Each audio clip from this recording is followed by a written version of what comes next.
Okay. Hello, everyone.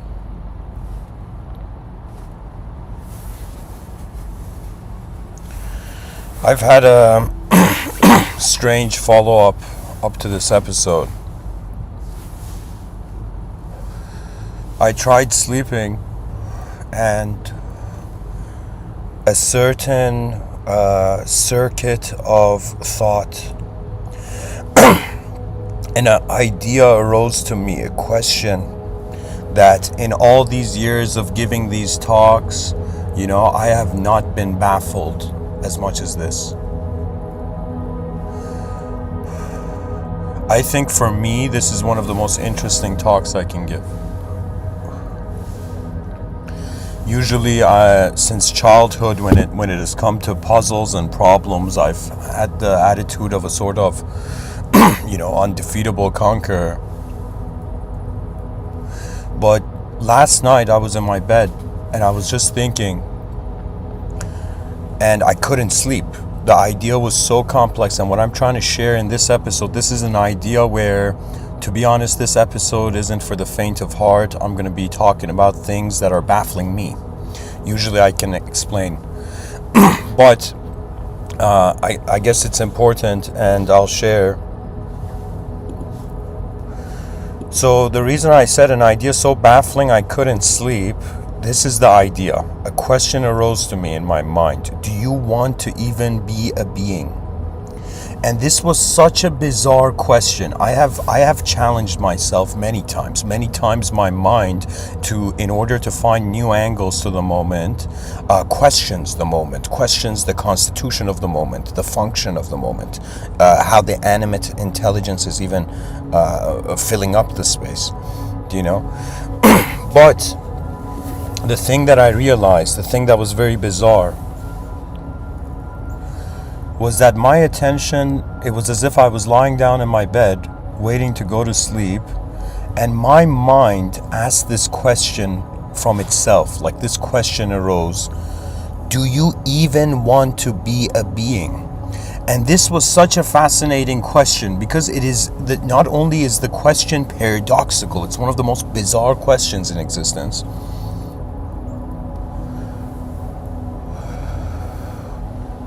But in some sense, the notion that to be a being is a choice. Now, this was the reason I am telling the viewers, this was blowing my mind, this sentence, okay? Was simply because, how can you see, oh man, I wish I had the notepad and I could draw this for the viewers. Let me see if I could bring something.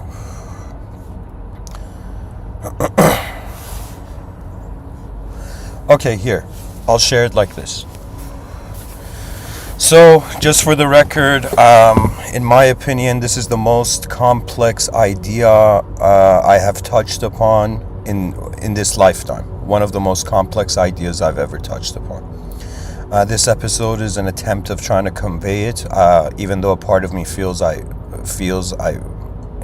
it's too baffling. But anyways, here, it's going to be a cool episode. So, first thing, the podcaster takes off his jacket and tries to fit a laptop and a notebook in a car driver's seat, Dear viewers, I am super exhausted, but I am so excited.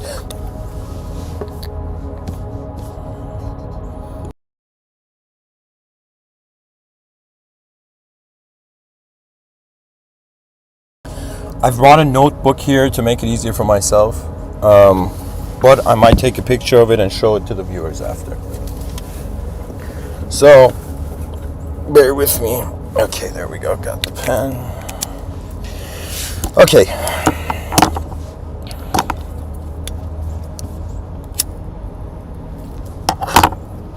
So, this is a very bizarre question. Do you even want to be a being? Now, let me tell you why this is bizarre.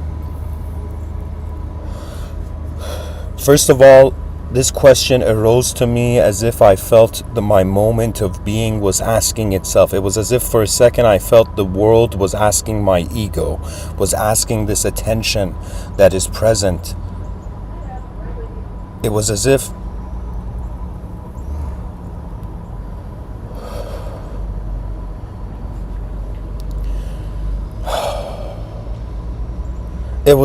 I wondered, whatever this life is, do I want to be in it? And so the sentence, do you want to be a being, is a bizarre thing, because in order to be a being, we have to be a being. Right? This is why this is one of the most bizarre sentences. Do you even want to be a being?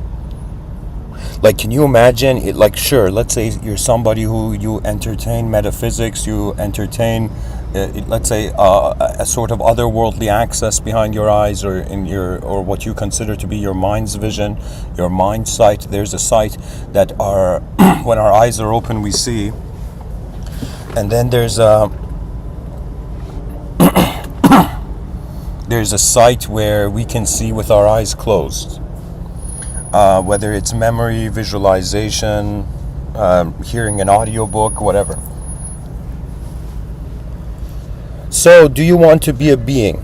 Why was this, in some sense, why do I hate and love the sentence? I will say, I keep thinking why. Why existence? Something about this world doesn't make sense, and it's not that it doesn't make sense because of this, what do they call it, 5-pound flesh in our skulls, not because of that, but because of how things are happening. It's so strange, it's like, especially if you were raised in a religious archetype, in religious a religious narrative, right? To you, the world is like, how would I say it, it's kind of like a chess game where the laws of the chessboard are already there, the laws of the cosmos are there, right? And the players are already there, but now the players are under the illusion that they are only moving themselves. So what is going on Earth is hilariously similar to a chess game where the chess pieces have forgotten the invisible hand.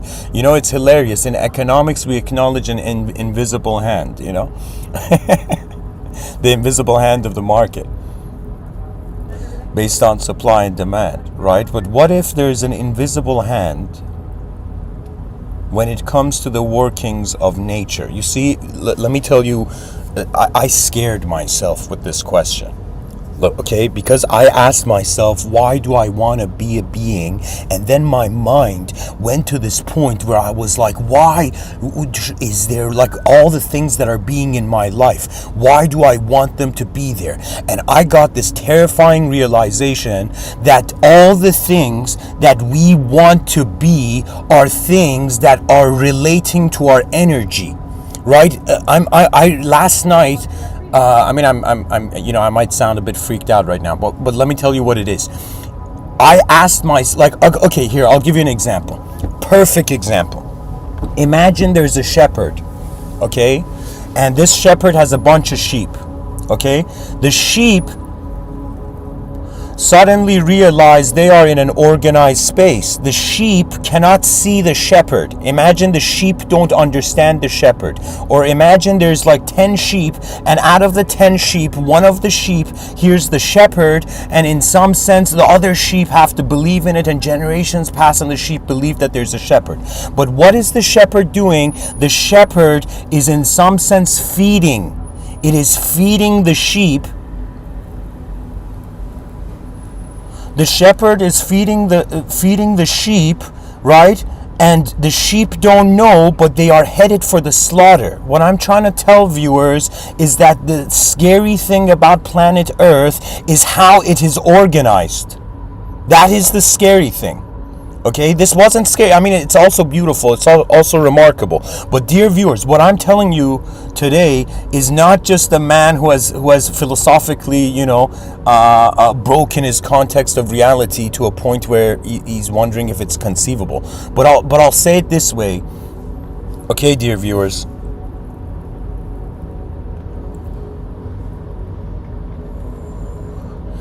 Okay.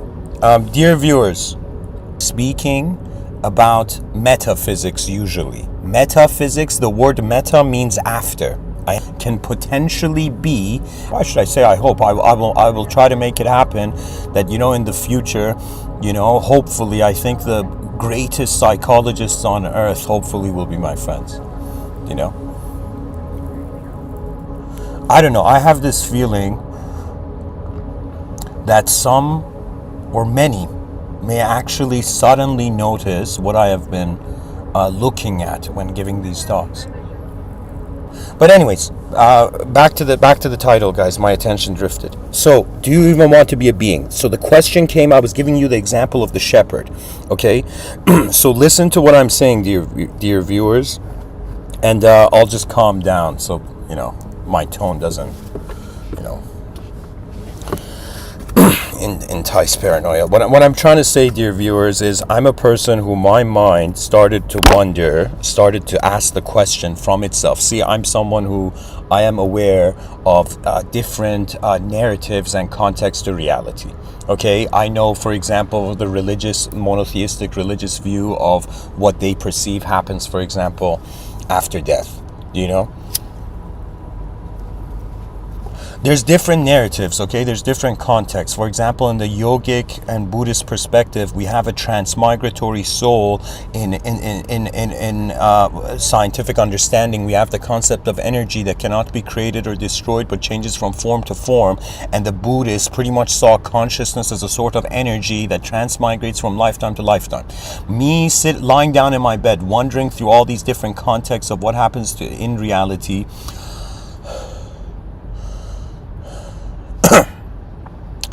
in wondering what happens.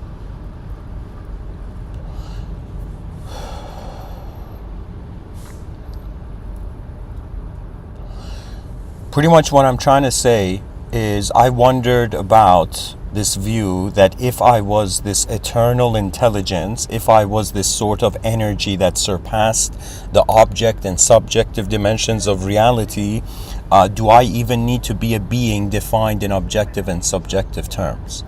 Okay, so this made me wonder about how are things being, and then I thought about the idea of the human, and I thought about the idea of the divine, and I thought about how religion says, in some sense, man is made in the image of God, even though God is inconceivable.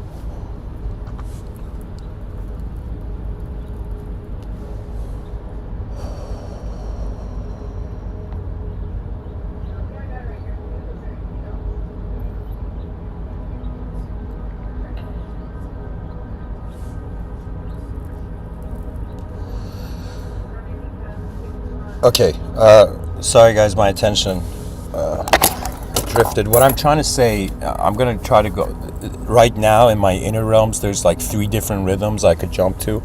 I'm going to continue the same rhythm I was on.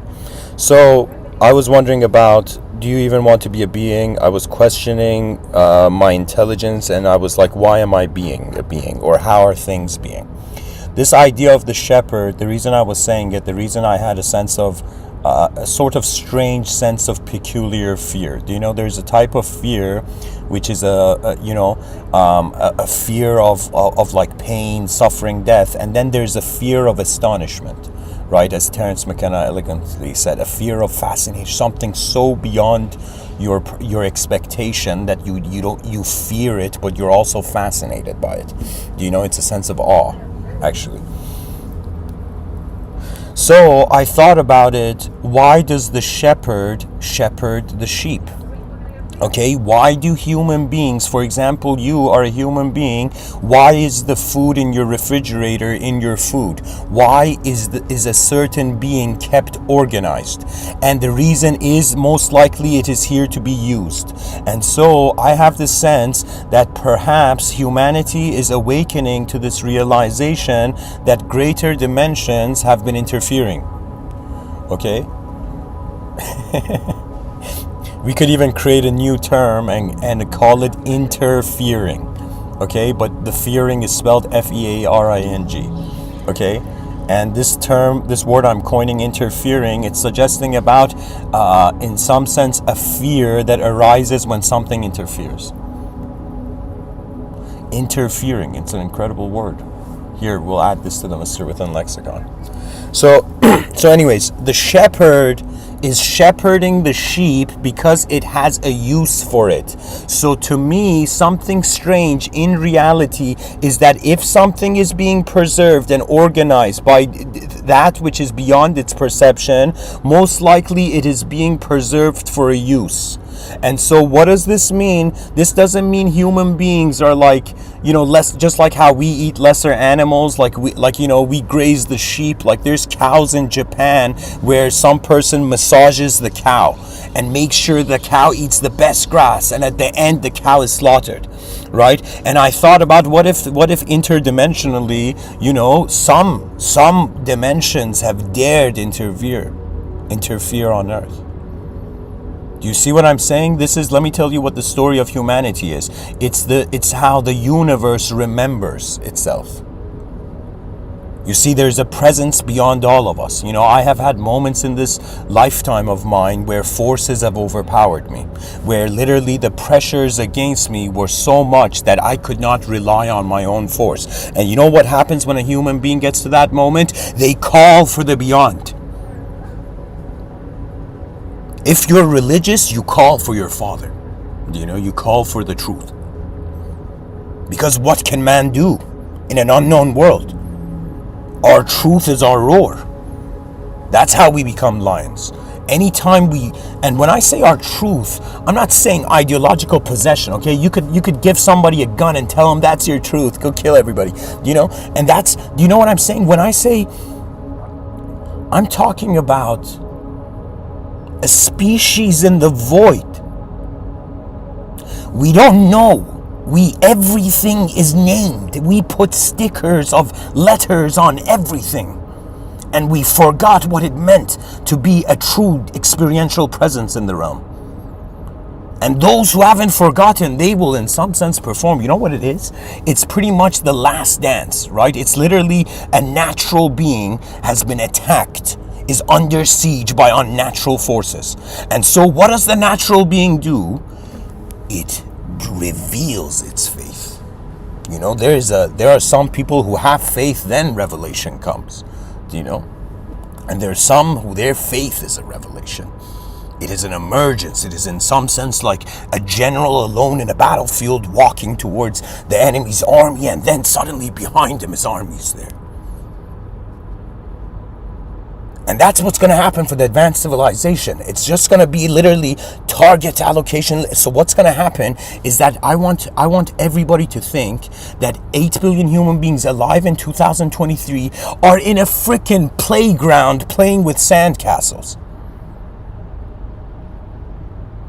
We are so, Elon Musk in one of his interviews, he said something so, at least for me, it was revolutionary. He said, if they make you ask the wrong questions, they don't have to worry about your answer. If they make you look at the wrong thing, you may never find the right thing.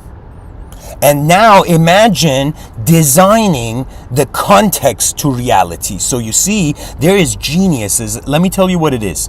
I'm a person who, just since the beginning of my life, I've had a sort of, at first subconscious, but then very conscious fascination with design. If I was to kind of like, perceive a pattern to my soul, it has to do with geometry of reality. That means I wouldn't be surprised if even prior to this lifetime I was a geometrical being. I was just, think of it this way.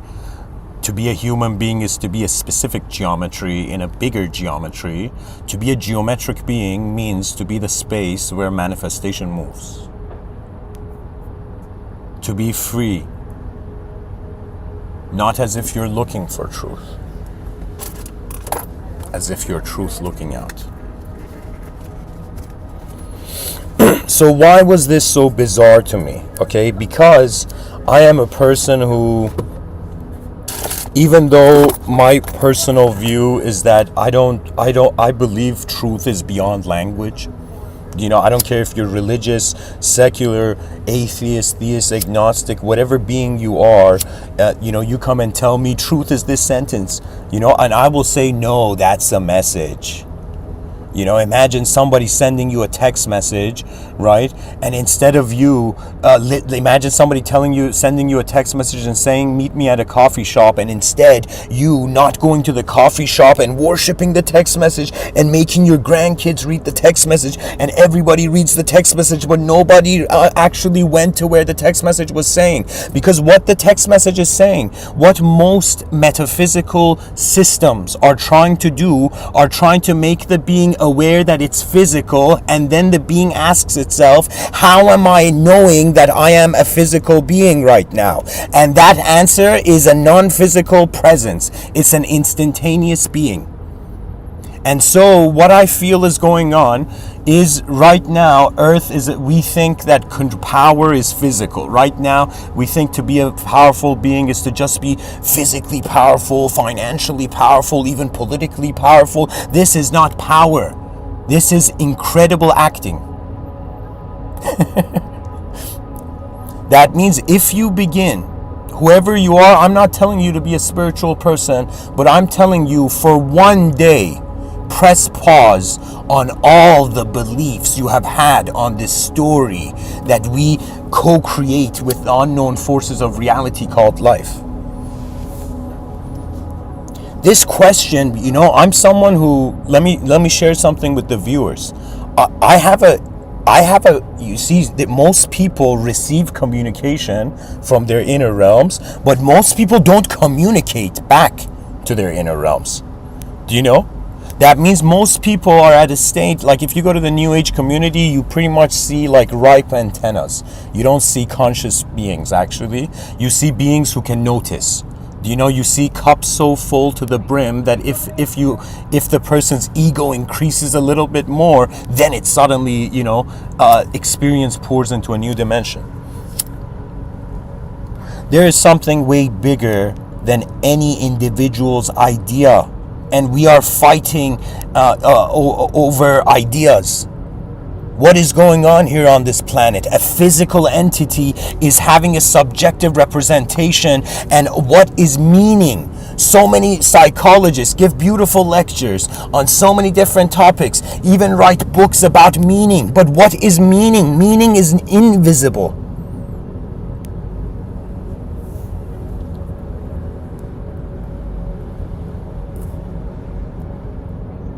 You see, I have this one of the biggest lessons in my life I learned from the movie Gladiator. And people are going to be like, Mr. Within, you like movies, eh?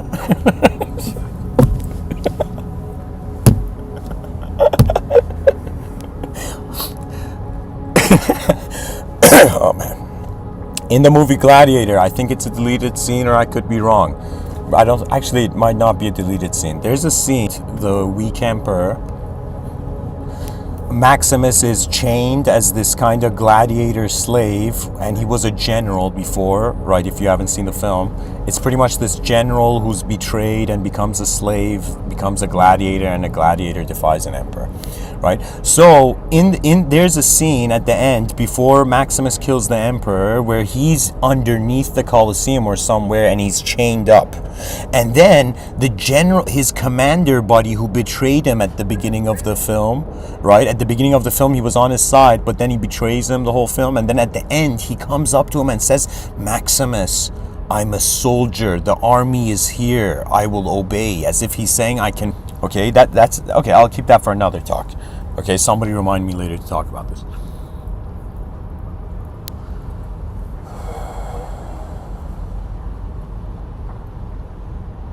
I don't know how to say it, but I have become conscious that intelligence is a blessing.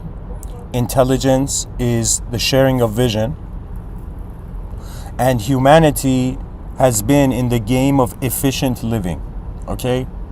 One thing we know is that we outsmarted every creature, every other species. We not only outsmarted them, we decided to live somewhere else. Look at that. We stepped out of the jungles. We stepped out of the caves. We went towards, of course, we were nomads. Then the agricultural phase came in. Then urbanization came in. Industrialization, then urbanization.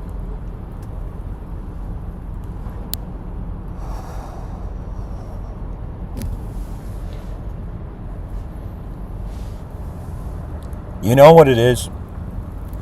Let me tell you who I am, dear viewers. Maybe parts of me that you haven't seen. Because there's nothing we can hide in this world. I knew this from the beginning. There's nothing you can hide. Everything is a game until it's revealed. And it all has to do with karmic access. So where your attention goes, you're pretty much contaminating your consciousness with. Right? Or you're infusing your consciousness with. My strategy was that if every day I try to be the most advanced being I can be, then in some sense that archetype, that pattern will echo, But unfortunately, I am not the most advanced being. In certain dimensions, I feel like I'm a person with a sort of invisible telescope or an invisible microscope. But when it comes to other dimensions, you know what it is? To me, it feels like certain things have been done before, right? It's as if somebody who's rode a bicycle before, they don't have the desire, the obsession to ride a bicycle. Once you've experienced something, you're familiar with it, it becomes second nature. Those things that are second to nature to us, we can have a sense that there has been an experience before. Now, this is considering a sense of reality where I'm going to try to explain how somebody can view reality where there's a sort of transmigratory soul between lifetimes. So here's the idea. The idea is that instead of you being one self, which makes the idea impossible, it's the notion that you're actually multiple senses of self in one moment. And so the idea is that there's an individual self. Your individual self is started from the beginning of this life until the end of this life. Right now, it's hilarious because it's kind of like, Okay. My name is Amin. I use the online alias Mr.Within. I've technically created a cyber life for myself, but during a natural life, I've created an unnatural online life. Right? People don't realize, but these Mr.Within talks are a sort of immortal service to the species. And it's cool because it's certain things that grow, Some people look at souls and like they speak about, and you could say certain spiritual circles, For example, in Sufism, there's the idea of the young soul, old soul. And to me, the young soul and old soul, the difference is like they are like gardeners. Okay, so the beings that appear here, way before they were born, they have planted seeds here. Okay, what some people think is literally a soul, like being in a theme park of lifetimes, where each lifetime is a ride to enjoy. You end up realizing, or you begin asking the question, who owns this theme park, or how long can I infinitely exist? What is the point of existence? What is the point of us being here? Is Earth a transitory phase? Is Earth a terminal? Is Earth a transition point? Or is Earth a destination? To me, planet Earth is an airport. And I predict that 3,600 years from now, probably interstellar airports are going to be in our atmosphere. People don't understand this number, 3,600 years from now. This is the point where the species advances beyond the language threshold. It's another way of saying that's the point where we have become such advanced beings that to be is no longer being. We surpass the texture of how attention animated as its soul. Dear listener, for a second, consider this world is more ancient than conceivable knowledge. That there are mysteries here. That there could be a chance that this whole thing is an infinite thing. Right? That means we think like it had to have a beginning because we had a beginning. Usually what it is that worlds are inside worlds. So how it makes sense is that just like, imagine like the cells in my imagine the red blood cells in my veins suddenly became conscious and they started to create their own technology and their own language, and they were like, yo, where are we, what are we, why are we all moving in these mysterious universes called veins, right? And little do the cells know that way beyond the dimension of the experience of the cell, something way more of a human caliber is happening. And I feel that is the same sort of relationship that the red blood cells in our body have with us, and our ego is the same relationship pretty much the individual conscious existential creature has with, in some sense, the ego of the universe, which is the concept of God, and then beyond the ego. So when the universal ego submits, so when the world submits its ego, that's when the world becomes religious. That's hilarious, because it becomes like that. You see what it is? The reason I use the gardener metaphor for the old soul is because it's like you've planted something. I'm telling you, I would say it was as if I suddenly logged in to a sense of self I already trusted. Do you see? That means there's invisible means of acquainting ourselves with reality. That means our brains are doing, just like there's invisible applications, for example, on a software, on a computer, invisible things that are happening in the background of the background surface of the program. Similarly, there's invisible things happening for the human being. Right? Now, my view is that, wait a minute, human beings are not sheep, though. Right? There's something different. Right? We're not like sheep, even though, sure, there could be a higher dimensional being that sees us as sheep. But we're not sheep. And if we stop acting like sheep, perhaps we will have a destiny that is not the destiny of sheep. Right? And somebody's going to be like, some farmer is probably going to be like, Mr.Within, why are you bringing sheep into this? And I will say, because the lions have lied to themselves. 8 billion advanced beings in the universal sector have lied to themselves. They think they are objects. They think they are subjects. They have not understood they are the presence of the living world. It is alive. That is true spirituality. You are interacting with a living reality, the same life force that is in your body, that moves your body. It is in hidden ways moving the moment. And once you find that contentment with the space of your being, that's when your universal memory activates. So in Buddhism, they had the individual self beginning from your birth to your death. They had the universal self, which was from the beginning of the cosmos to its end. That self will remain. And they had, in some sense, a self that was never in time, that never had a history, that never had a smudge of existence on its presence. An attention so pure. Impurity doesn't exist as a concept in that space. You see, you are the real thing. And when you realize that, your soul afire, you'll feel a sort of force.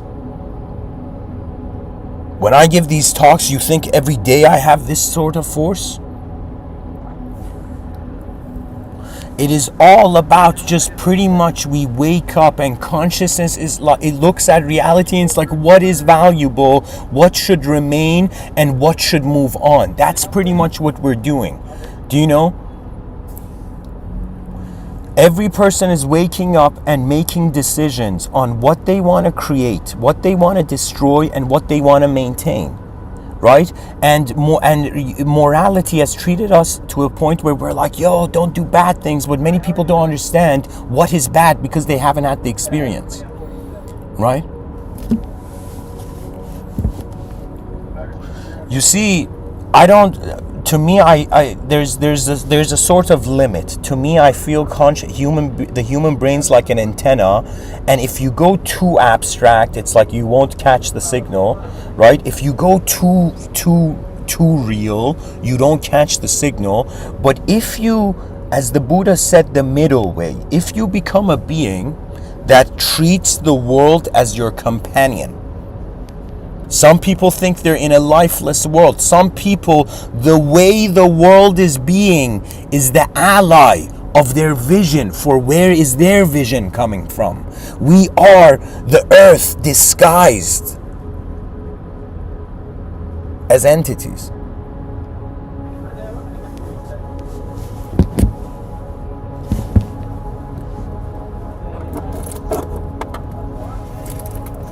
So this question, do you want to be a being? I don't know. A part of me, like I've looked into the ideas of Maha Samadhi and whatnot. There was a time where I felt in this lifetime I've had enough of an experience of not being a self that to me it doesn't matter if there's a self or not. I'm not kidding, guys. Right? This body is changing. Like why, like, you know what I'm saying? Because it's gradually changing, we don't notice it, we don't freak out. But if you were like 10 years old, and imagine you're 10 years old and you press a button and you fast forward 20 years in time, right? Do you know what I'm saying? And it's as if you're not conscious of that fast forwarding moment, you know?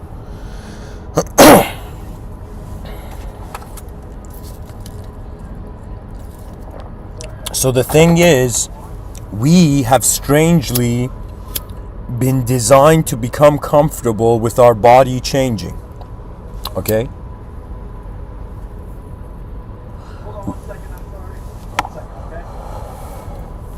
By the way, guys, I'm in a, probably as you can guess by the background noise, I'm in a Starbucks coffee shop parking lot.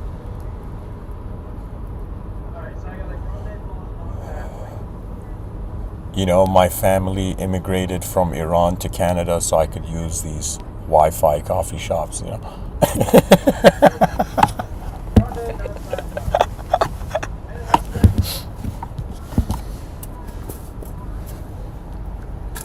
You know, people don't realize something, but I think in the future it'll come out and people will notice. Like, I'm a person who, out of all the people who know me, I think people will say I'm like a very quiet person, you know. Because a lot of reality, you see, it's a type of communication. So pretty much you open your eyes in a world and you have to ask yourself, all right, is the day going to be a verb or is it going to be a noun? If you live the day as if you're treating everything like a noun, you're going to feel drained. But if you wake up and you're like, wait a minute, I'm just this force that's going forth. I am this force that has a capability of receiving sensory information from the environment and reorganizing it. Do you see? Do you know, to me, I think androids in the future, right, they're gonna like become conscious, right, and an android's gonna see a human being crying, and the human being's gonna be crying, and the android's like gonna be doing, let's say an android is, let's say there's a lumberjack, and let's say there's an android lumberjack, you know, and so the android lumberjack, you know, let's say during their break is having a conversation with the human lumberjack, right? And the human lumberjack is sad, going through a divorce or something, right? And the android lumberjack is just staring there, having no emotions. And the android lumberjack, imagine, looks at the human lumberjack and says, I don't understand you humans. Regardless of how you feel, you still have to do the things for your survival. You see? But that's the thing. Even though we have been given this dimension of an inner realm that can make us have an emotional contrast, really the reason human beings are emotional actually is because emotions are kind of like the relationship between two dimensions, between the inner realms and outer realms, right? When you have a vision and expectation in your inner realms, and when the outer realms behaves different, let's say the outer realms behaves differently than your expectation, you get emotional. Why? Because the world you were living behind your eyes, or the invisible or the subjective overlay of meaning upon the world you had, is not as accurate as how the karma revealed. What karma is just showing us what the world is doing regardless of what we're doing. You know, the world has a mind of its own, and I think this is one of the... Showed me this picture, right, of how we notice we're in a universe that regenerates itself. It's regenerating itself in accordance to the design and the geometry of the DNA. Do you understand how bizarre this reality is? It's like something had to have design to create something else with design, but that becomes impossible when we think of in terms of cause and effect. Do you know that means before there was anything created, how could creation happen? You know, this is the most bizarre thing. A verb, pretty much this origin of the universe is like a verb without a noun, right? That's pretty much what it is. And I think maybe this is the revolutionary idea here, that the origin, the causal position of reality is dynamic. That means we think that things have to be static, organized, sequential. But what if truly what people are saying is the soul is the part of you that is moving faster than light? Imagine there's just like an onion has layers. Imagine your presence and attention is layered within multiple realities, right? Like we have a view of parallel universe theory which is horizontal, but then you can have a parallel universe theory which is like concentric, like a Russian doll. And to me, in very early on, I think it was 2016 or something, I created this term. I called it experience tunneling. Experience tunneling means pretty much what's going on is just like Michelangelo said, I saw the angel in the stone and I set it free. The sculptor saw a chunk of rock, saw an angel in it and sculpted, right? Every day we're waking up and based on our energy levels, we're extracting a perception of reality, which is the chunk of stone, and our free will decisions sculpt the stone. And at the end of the day, we get to appreciate our sculpture before we sleep and wake up and we recreate the sculpture again. Right? For me, I thought, the ancients were smart. They seem to have access to ways of knowing things that the modern man has lost, right? And then I thought, why would these stories pass on, right? I mean, think about all the ideas that have existed on Earth and how many of those ideas have come into existence and been forgotten, and how many ideas have stuck around till now. Do you know? That means if Socrates somehow came alive, right, and saw that university professors were teaching him, he'll be like, what the?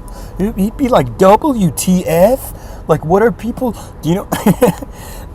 It's as if his efforts attained their immortality because they had a utility for the future.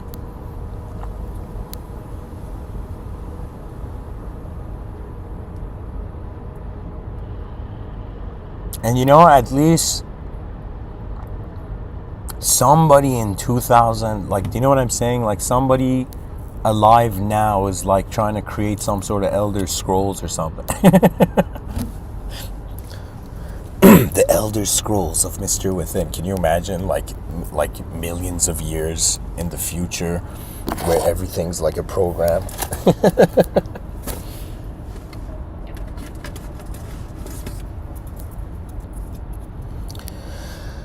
It's perception. That's what we're left with. I wondered what karma is, and I realized it's where I am. It's what I am also. I'm a being right now who has, dedicated himself to serving the mind of the civilization, the mind of the species, the mind of the advanced civilization. How do we serve it? We just have to realize what situation we're in, and then what we can do in the situation, and then we do the best we can, and then whatever happens, happens. This is a workable strategy, dear viewers. Okay? Pretty much even an understanding of the concept of idea of strategy. Strategy is vision. Okay? So I'll give you an example. Imagine somebody wanting to get fish. Okay? Wanting to, let's say, cook fish. Okay, so their strategy would be in some sense to get fish. Fish are in the pond, imagine. Now their tactics would be the fishing rod. Now, when it comes to the human mind, the nature of our intelligence is that it projects vision. It's not like, what it is? We're like, just like you tickle someone and they laugh. We're a creature that when something happens to us, we have a response, and then we have to sum up our own response and plus what has happened to us, and then, in some sense, behave.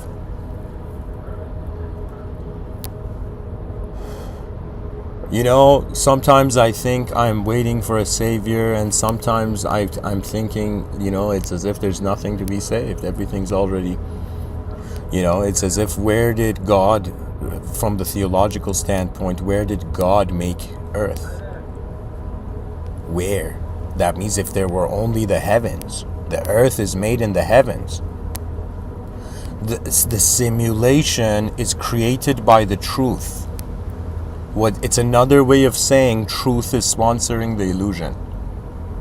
And so when a spiritual person arrives on earth and tries to break this illusion, right, usually what happens is that person is dismissed.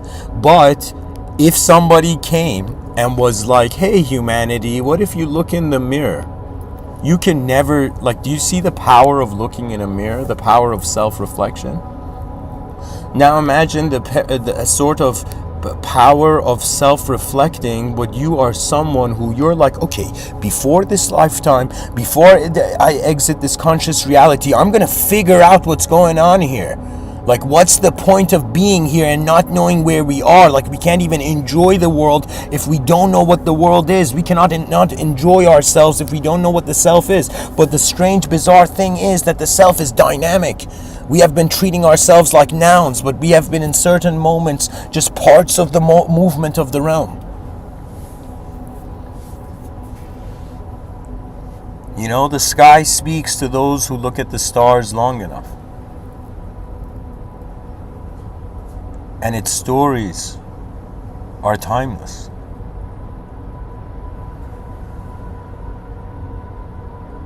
The earth is one of the secrets of the sky. To master and cultivate excellence as an objective being, to cultivate excellence as a subjective being, to cultivate excellence as a presence, as an unknown witnessing presence. And really, if somebody says, what's success for the soul, Mr. Within, for this inconceivable soul, I will tell you, the success for the soul is a smile. I'll keep it poetic. It's a smile, and it's a smile where it's as if heaven, or I should say hell, earth, and heaven smile at the same time, as if you have noticed the theater you're in. You have noticed how lang there at the unknown. It's incredible. Similarly, we are stepping out of our ideological caves and experiencing a reality where what's his name? Buckminster Fuller brilliantly said the universe man, but he didn't say it like a hipster. He said the universe man. He was saying like the universal man. That means that's where humanity is headed, and those who are ahead of their time have seen it. You know, it's already there. You know, the smart people on Earth are actually responding to multiple probabilities of the future in the present. They're not just being in the here and now, thinking that being nothing is everything. What madness. You see, there are forces, okay? There is, at least I'm a person who I'm like, yo, it makes sense. There's so many different kinds of creatures in life. Now, if we saw a dimension as a type of creature, there would be different types of dimensions, right?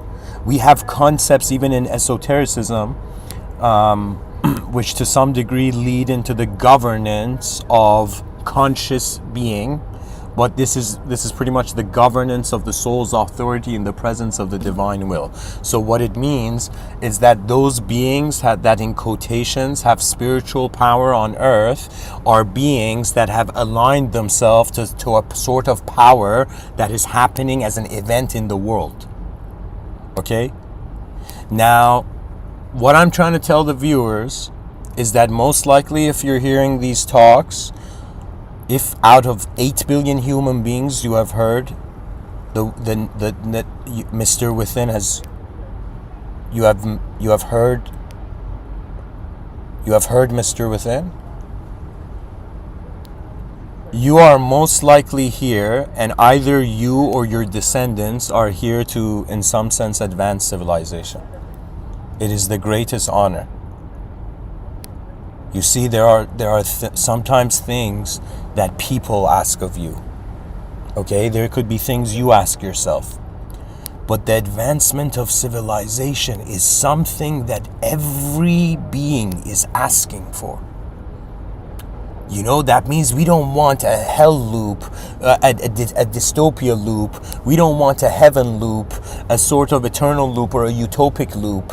What we want is to recognize that through man engaging novelty, he is in some sense sharpening the blade of his perception. You see, we're living at a time where men, instead of carrying swords and shields and weapons, right, they're carrying like, phones and, we're not. It's like the weapon has become informational. Okay, the same stuff that was happening in the savageness of the Viking era, now it's happening with the ideological era. The same thing we see happening in let's say the cancel culture movement in certain parts of the West, in Western media, right? That's the same savageness that, for example, those ruthless warriors had pillaging and raping like villages. Do you know what I'm saying? Like that savageness, pretty much, it's like the archetype that was occurring, the pattern that was repeating in the actual jungle is now repeating in the concrete jungle subjectively. And many human beings now in the media, they think that there's this agenda to emasculate, for example, men. Right? There was a time where I thought this as well, but then I took a way more macrocosmic ego looking at the whole forest from the sky point of view, right? And for a moment I realized that the not emasculization, but I would say the softness of the creature came the moment we created subjective law. What transformed human nature was an ability to rely on the system's guarantee of result. So that, for example, if back in the day everybody was killing each other in the forest, now we have laws. And laws are incredible. Even, of course, I understand the rebellious phase in youth where you're like, yo, we gotta break these laws that don't acknowledge us truly. But rather, do you know what I'm saying? Rather than breaking a house of cards, it's like you update. You know, update is the best, probably the favorite word of the street smart person, I think.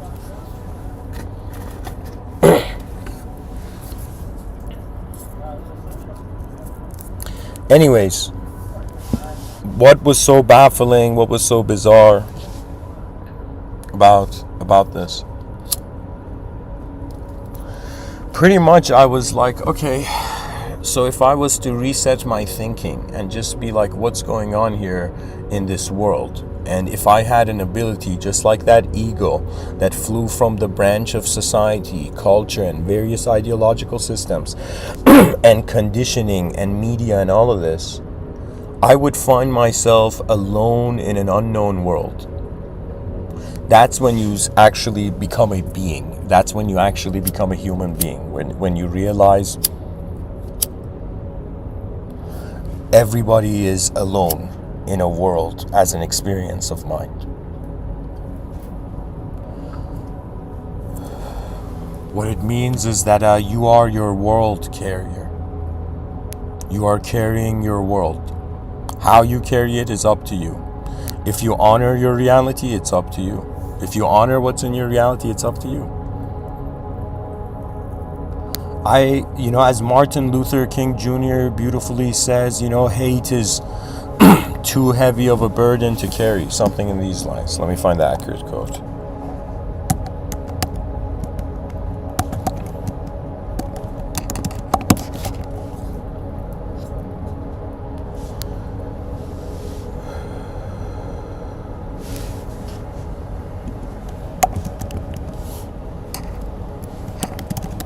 I think it was Martin. Oh, yeah.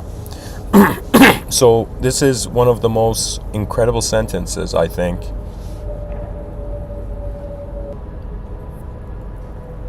And what does love mean? Love means appreciating something fully, let's say, as a workable definition. Or we're loving our own illusion. So what's going on earth is that really the enlightened people are not people who are just reviving past archetypes. They are being new beings, new spirits. ethos. I should say probably ethosological.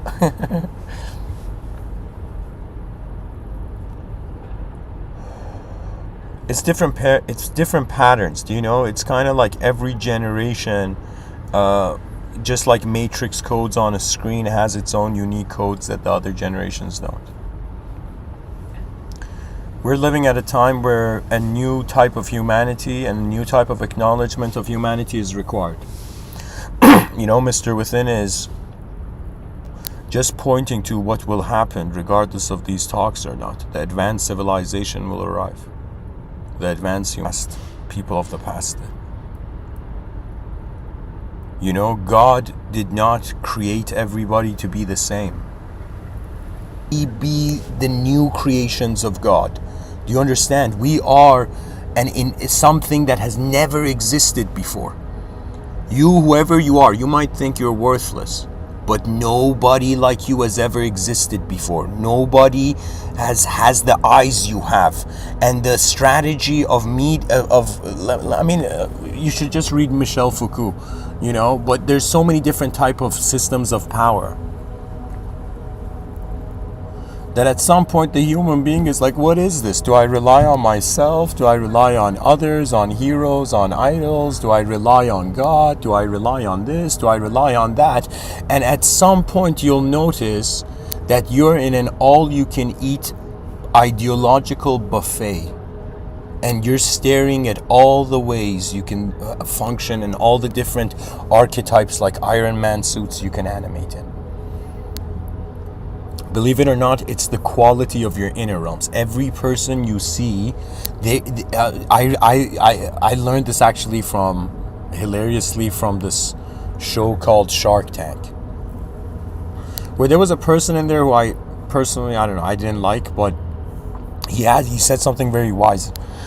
he has a more of a kind of like lessening others to kind of like raise his own position kind of vibe of a person. But he said something incredible, and he said, my life changed when I shifted my life to advance the potential greatness of humanity, to activate it. There's something here, something has been brewing. Great events are at our door. Many great events, incredible things are going to happen. I don't know what it is, but this year, 2023, I've been telling just everybody, my family, friends, you know, that 2023 is going to be an incredible year. And I don't know why, but I feel just like a boat in unknown waters. This plane, this dimension, this collective consciousness of our species has finally shifted to a parallel reality where its victory is there. Do you know, it's as if we managed to change the sail of the ship. And do you know how? By realizing we always could. You see, the reason you have been given free will is so in a moment where you can do nothing, you can still do something. Free will is the blessing. It's the greatest miracle out of nowhere.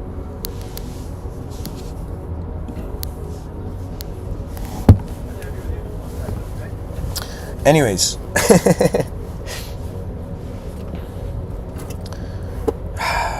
I think this episode was so baffling. You know, it went from 3 viewers to 0 viewers. And then it went to 3 million viewers. Oh, yeah.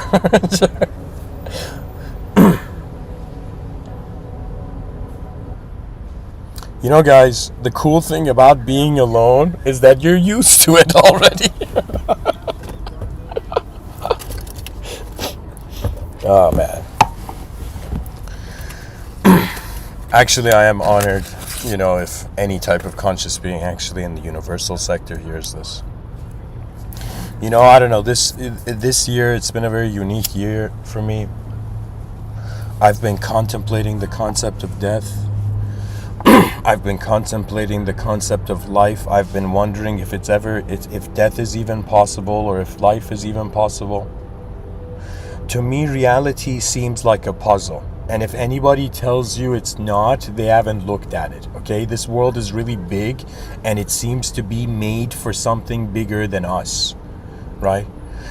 And what's cool is that we are blessed to be small. And people are going to be like, Mr. Within, what do you mean we're blessed to be small? Because if we were big, we'd only be staring. Do you understand? When you are the size of the universe, there's nothing to do. There's nowhere to do anything. Because you are the space of everything.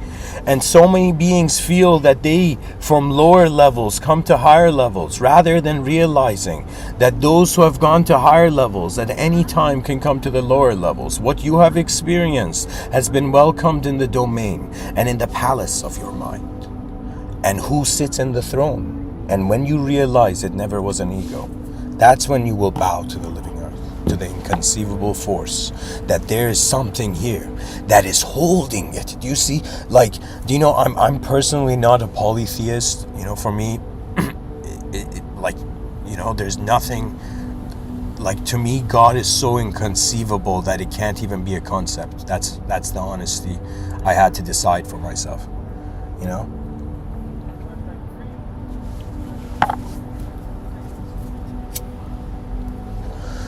And I've been contemplating the nature of reality, how it's all being, right? And it just occurred to me, you know, it was just this bit, really the baffling part, I'll just say it, the line of thinking was like this, like, oh my God, you know, I go buy food from the groceries and I put it in my fridge and I preserve the food and I make sure the food is fresh and then I consume the food, okay? Do you understand? And so I thought, like, yo, what is this? And then I thought, could it be that there is an interdimensional wilderness? Like, we think beings in other dimensions are intelligent, but what if they're like freaking animals? Do you know, what if it's like, you know, Rick and Morty, you portal into a dimension where you're like, what is that monster? You know?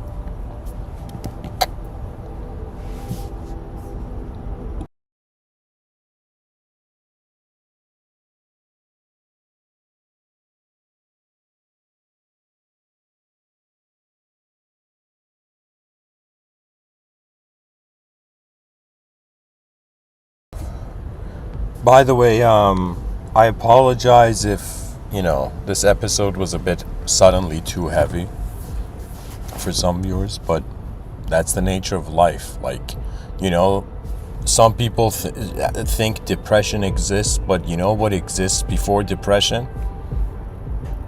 Death. And because death exists, man's like, oh my God, I gotta value this life. Right? And how do we value it? We set up a hierarchy. And we're like, okay, what do we put at the top of the hierarchy?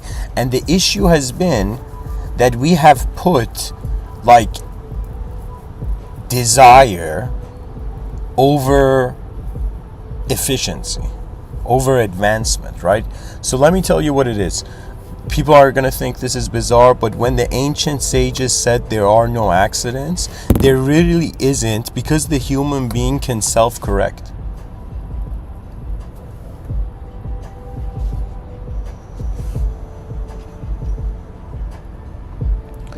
So, you know, I don't know.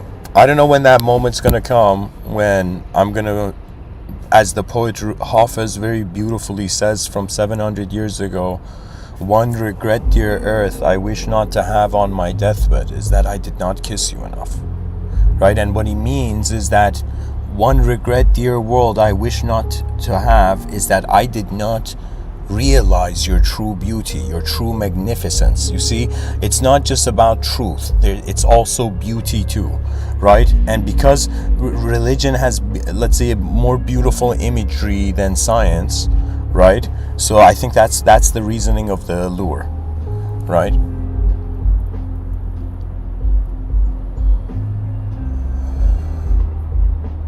And it's incredible. Like, human beings, what are they doing? They're either like, think about it. Like, what can we do? You wake up in the morning and your attention can go to yourself. Your attention can go to others. Your attention can go to the world. Or recently, your attention can go to context, to inner representations. If somebody says, Mr. Within, you talk about the inner realms, does that mean you have an inner realm body? And I would say that's a smart question. The inner realm body is choice-based. So my inner realm body, usually it's geometric. So I'll give you an example. if okay, this might be a hilarious example. Imagine in my, let me change the song. So this example is going to be a ridiculous example, but it's going to be a workable example, okay? So imagine I walk into this neighborhood, right? And I walk past this, let's say I'm walking past this house, okay? And I'll give you an example. I'll give you something bizarre. I'll tell you something bizarre. Something that actually, it's not a hypothetical example, it's an actual. So when in 2016, I was from Rishikesh, India, you know, taking a taxi to the airport, and on the way, we were passing this neighborhood, and you know how there's a birthday star, which is like a sort of pentagram? Do you know, like 5 points, like a Christmas star, right? It was as if it was a birthday Christmas stocking, but one side of it had ripped and the whole thing had flipped upside down, and it was like an inverted pentagram. Do you understand what I'm saying? It was like one of those birthday stars, right? You would put it on like on a wall, but imagine the top pin fell and the whole thing was upside down. So it was like an inverted pentagram, and I'm in the taxi cab. From the window of the taxi cab, I'm just seeing this one little scene, right, of this bunch of these houses as the taxi was moving, right? And so for a second, my mind just felt like there was a demonic presence there. There was something there that had such disregard for what it was that it was content with it, with its own deterioration. You see, there's something in people don't realize also about religion, which is purity. That is why Adam and Eve actually fell. If you ask a religious scholar, theologian, they'll probably say it was an impure act, right? And this is why when Adam and Eve are depicted in the Garden of Eden, they have leaves, right? But when they're depicted on earth, it, like, you know, their underleafs weren't, you know, there. Underwear, underleaf, you know, I think I'm coining new words this episode. Can you imagine back in the day, yo, just bought you know,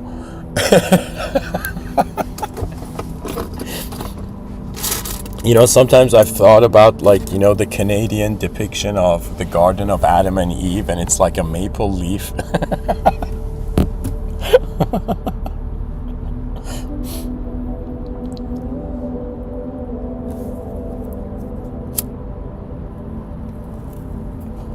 Or even, like, this might be, you know, something more closer to hip-hop culture, but it would be like a Rastafarian depiction of the Garden of Eden would be like with a different leaf, you know? Anyways, what I'm trying to say is I'm a being in this world. There's 8 billion creatures on a rock in the middle of nowhere. One being was about to, sleep, and then this idea came, do you even want to be a being? And I was like, whoa, what does that even mean? Do you know, how can I be a being? You know, how is there a choice? Is there even a choice? Like, can I choose not to be? Right? And I'm not talking about non-existence and death. I'm just saying, just as consciousness, it seems to be like an ever-present force when we're awake.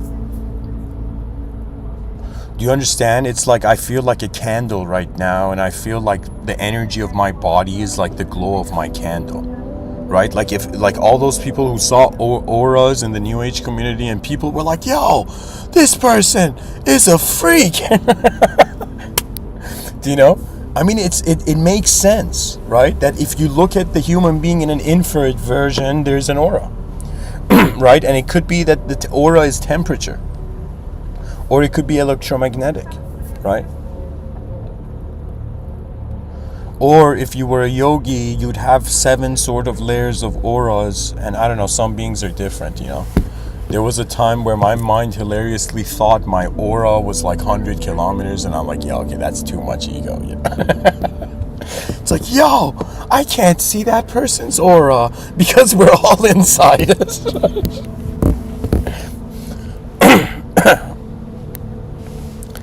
Oh man. What can I say? There's days, and some days in the morning you feel like a lost soul. At night you feel like a found soul, and some days, in the morning you feel like a found soul, and at night you feel like a lost soul. But honestly, feelings are there to show us that our mind is not synchronized with our body. It's pretty much I'm saying when your inner realms and outer realms are not synchronized, or if one of them moves faster than the other, you become emotional. Which is another way of saying if your outer realms changes faster than your inner realms, you'll become emotional. If your inner realms changes faster than your outer realms, you'll become emotional. And an example of this would be something where it was very sad to watch, but it was this like university that had done this stupid fucking thing. Like, sorry for getting angry, but I mean they did it for science. See, that's the bizarre thing. You see, science can replace morality, which is another way of saying that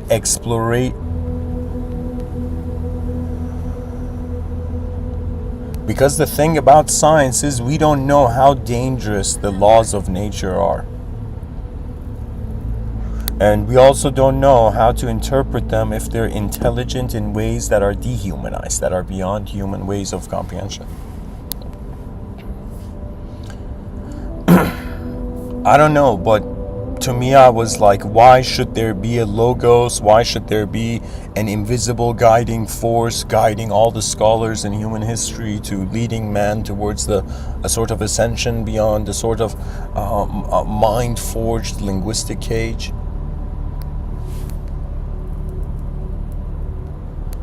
And you know what it is? I think what it is just like the shepherd attends to the sheep.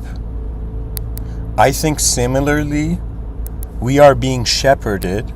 That means there is something making sure we don't walk astray, or we do what we're meant to here before we exit. I actually feel there's a force like this because you see things happen, right? It's kind of like, imagine two bored people in a room out of nowhere, right?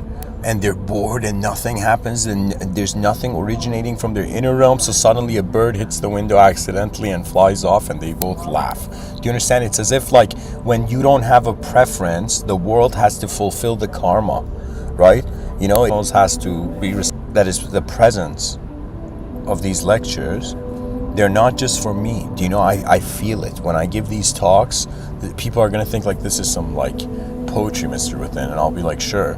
But but it's like, from a metaphysical poetic view, when I give these talks, sometimes in my inner realms, I feel I get to see who is seeing them, what type of people and what type of worlds will hear them.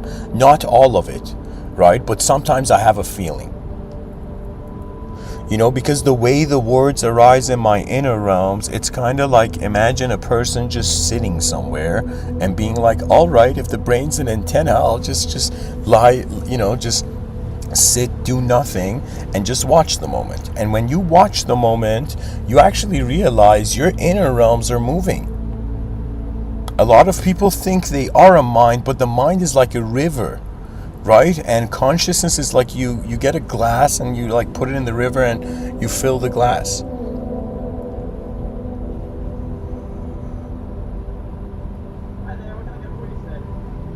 There was a time where I was like, universe, what are you doing?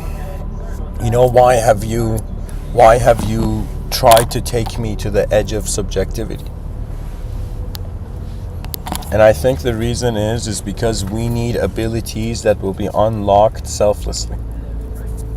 The advanced civilization, when I say the advanced humanity doesn't mean everybody's an individual in that civilization. Some beings may have lived enough as individuals and they might want to experience life as collectives.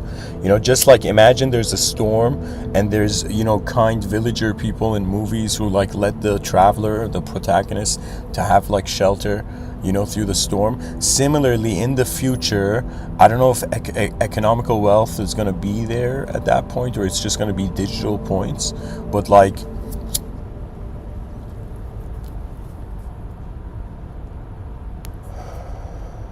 I don't know how to say it.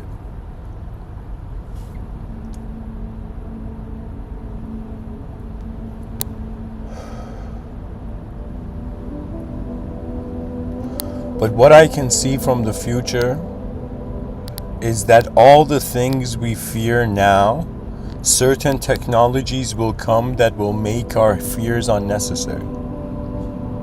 You see, it's like Elon Musk said, this guy when he was a kid, he was afraid of the dark, right? And he opened up the encyclopedia and he realized darkness is the absence of photons. And the moment he understood it,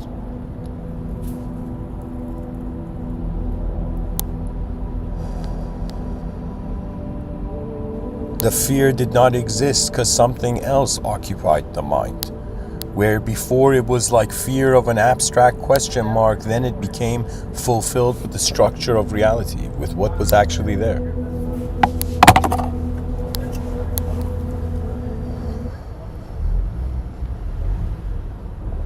I have a prediction for you for your net worth.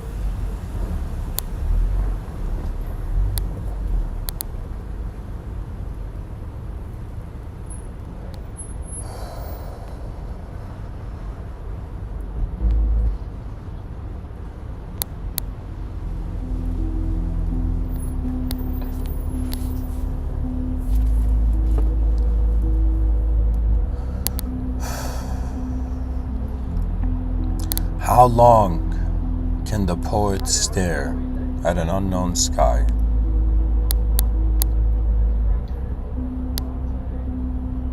We observe reality, we discover different ways it moves. We wonder about the future, we realize eternity has no truth. Conditional creatures need truth as an excuse because it's so bizarre, the world, right? And so really our species has done an incredible job of out of nothing creating something. We gotta give a round of applause to all the human beings that brought us here, that got us here.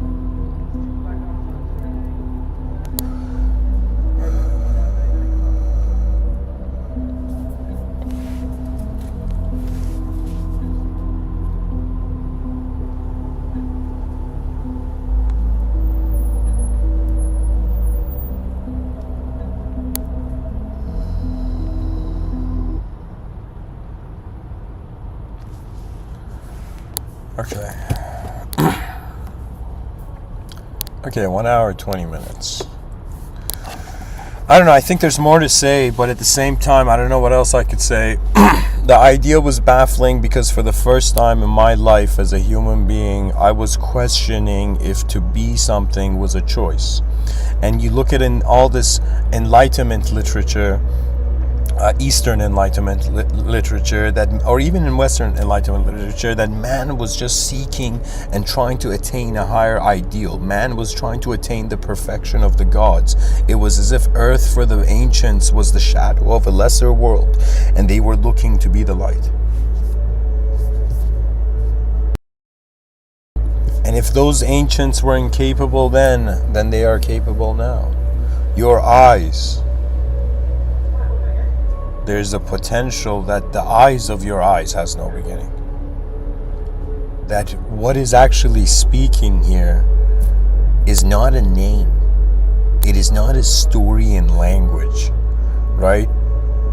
What is actually here is a multidimensional, experiential, existential phenomena where the body is projecting a mind, literally first person point of view. It's as if everybody, I could make a prediction about the future that will be 100% correct, that every person that will be born, will look at their hands and body. It's like we're destined, People are like, why do you wear a watch? So I got something to look at, man. It's like, why don't you have a tattoo? It's like, sometimes when the wind blows the hair of my arms, that's kind of like a tattoo.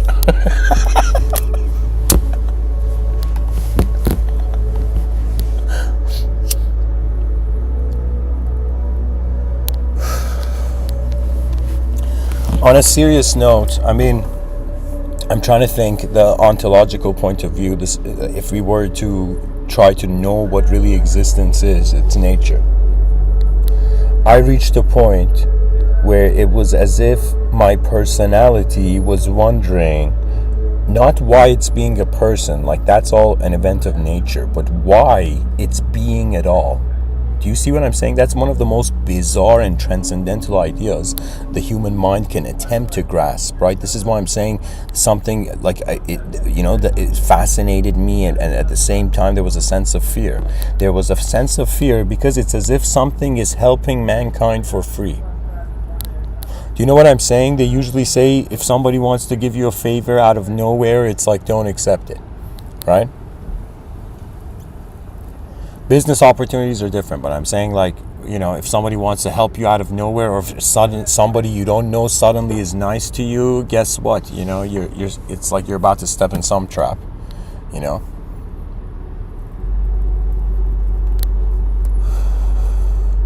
And this might be a hilarious thing to say, and some DJs might get angry, but maybe those people who listen to trap music are trapped. What it is I ask myself, what is my potential? And I'm like, okay, your potential is, you're seeing things in your inner realms. Your mind seems to have, moved in ways that can perhaps serve others, right? So I'm like, okay, go give a talk. But at the same time, I wonder about, what it is? It's like I was driving this morning and I just felt, why is everything so slow? Like I had this vision that maybe in 3,000 years from now, or not 3,000, let's give it 1,000 years from now, like all the shops you see are going to be replaced in like seconds or minutes. So a store is going to be like in a place, like a business is going to be in a store for like, imagine a day. And then in the next day, another business, and next day, another business. And all the places are going to be filled with non-stop businesses, And people are going to be like, how's this efficient? And I'll be like, it's 1,000 years in the future. It's like, dare to imagine. Think about it, right? Man has 3 types of fears. We can fear the past, we can fear the present, we can fear the future. When it comes to the future, fear of the future, it's death. What death means is we started off as an unknown being and we're returning. Fear of the present is actually hilariously a fear of the future. I think in the present, nobody is actually like, unless somebody is being scared intentionally, like everybody, I think we're usually preferenceless attention in the moment, right? I saw in this video, they were saying like this, I think it was a TikTok video or something, where, these young girls were saying like, I don't understand how men could just sit somewhere and do nothing, right? Or just think about nothing, or just sit somewhere with a beer and just watch TV. Do you know what I'm saying? Right? And the thing is, that's not something that men just do. Do you know that's something in the nature of our being? Okay, it's ultimately what force moves you, right? Like I'm somebody who's, I'm not married, I'm considering marriage, and I thought like, okay, the person I'm meeting it's like their force has to be a sort of similar direction as mine. Do you know what I'm saying? Like it's as if it's like we're all aligning ourselves to rhythms of how our mind is actually creating the moment ahead. Our mind is acting like a timeless witness of time. Then it doesn't need the ego. That's to the object and subject, whole life from the beginning to its end. And I don't want to say that's your soul, but that thing, that watcher is actually an unattributeless witness, and it's the remarkable contact point. It's as if you can't see your soul objective reality and your subjective reality. Then you're before, like, the only thing left in this life is actually the inconceivable reality. But if you're a being and you're at a young age and you access inconceivable realities, then the karma of the cosmos is like, yo, I was about to give this person dualistic karma, but this person realized non-duality. And where do you go from non-duality? I would poetically say freedom ultimata, freedom eterna. Do you know what it means? Is that enough of, do you know what I'm saying? At some point, there's going to come human beings who are going to be like, wait a minute, what if we were advanced from the beginning? There's a very profound, story in the Lotus Sutra, right? Which is a depiction of how, which has a text which is depicting how Buddha passed away. And from the Lotus Sutra's perspective, different sutras have different perspectives, but from the Lotus Sutra's perspective, if I remember correctly, what happens is that at the end of his life, Buddha's been this incredible human being, this prince that became, the saint of this world that was suffering, the savior of the suffering, the man who freed, who just elevated human dimension beyond the turmoils and the wilderness of man's mind, inner realms. What the Buddha achieved was like, if Buddha was alive right now, we'd have to give him all the awards possible, like Nobel Peace Prize, Nobel Prize, They're like, how did Buddha contribute to physics? It's like Buddha's non-duality implied, led to, inspired quantum physicists that in some sense inspired scientific history.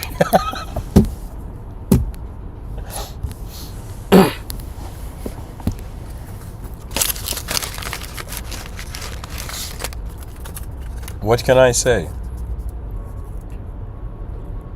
Ultimately, I think we're in this world to be content with our unknown self. And if somebody says, Mr. Within, are you somebody who's content with like your unknown self? And I'll tell you, at first, the first time I met the unknown, or the first time I noticed that there was something happening here that was not just limited to the certainty of my cognitive system. Okay, see, we are a biological entity, so there's a biological physical system. Then internally, psychologically, there's a cognitive system, right? And what it means, mind-body dualist. Like, I'm somebody who the experiences I've had in this lifetime have shown me that there is an outer, can also destroy, right? But the cool thing about the inner realms, the nature of the mind is that what the mind is doing is trying to respond based on the strategies and patterns of the past to the present. Because how you overcome the fear of the future is by loving it. Okay? That means when we look at our future self, devotion is the, I think, last staircase to heaven. One of the last steps to heaven.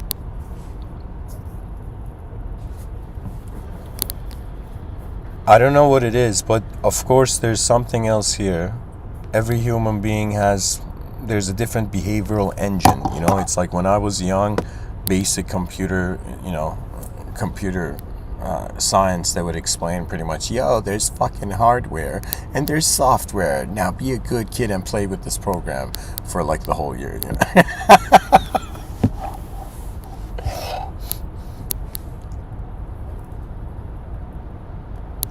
So you see, there is a software. And when I was younger, when I looked at people like a freaking, like a naive buffoon, I would just see their outer realms, I had a very enlightening experience, right? There was this girl in high school I had an incredible crush on. To me, in my mind, I had idolized her to a point that I couldn't even talk to her. Right? And to me, she was so beautiful, so incredible. Then one day I saw a behavior from her which was close to like stealing. It wasn't stealing, but it was something similar. And it was as if for a second, it was as if like the fantasy shackle like broke. Do you know what I'm saying? It's kind of like, falling in love. It's like there's a fictional way we can fall in love with someone, which is only how the only way we see them, right? And then there's a non-fictional way where the love is not something even acknowledged. It is contextually revealed through action. Do you know?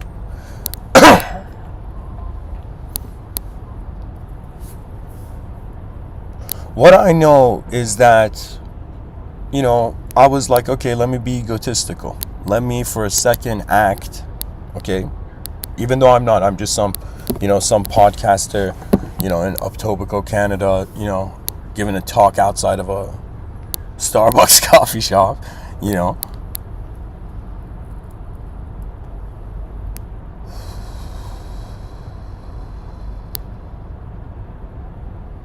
There is something that is so much more important than my individual life. And that was, I realized the life of the world. And I think really the difference between the Buddha, the Bodhisattva, the young soul and the old soul would be untouched. Because it's not here to be a self. It's here to, in some sense, would be Islam. I was raised in Iran, a theocratical society. And in, where was I going with this?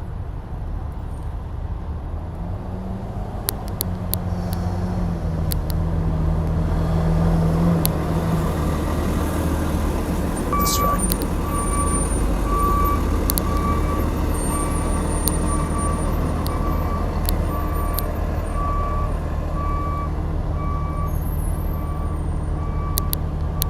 Guys, I literally just, like, if my car was a fish, like, literally the vehicle that just passed behind me was like a whale.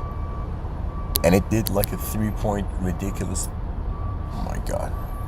Anyways, back to the talk.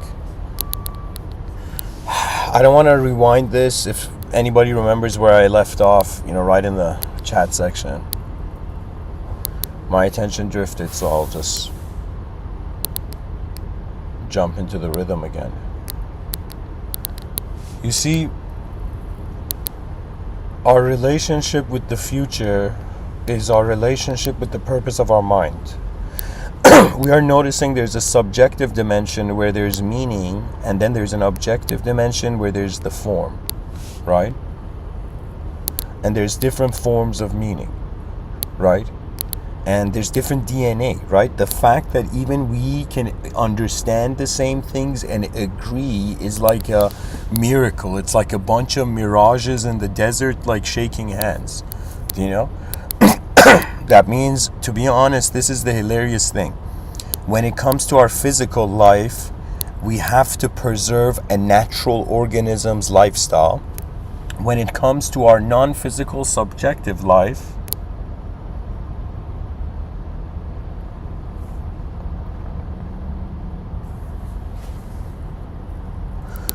this might be a really bizarre metaphor, but it's like snakeskin.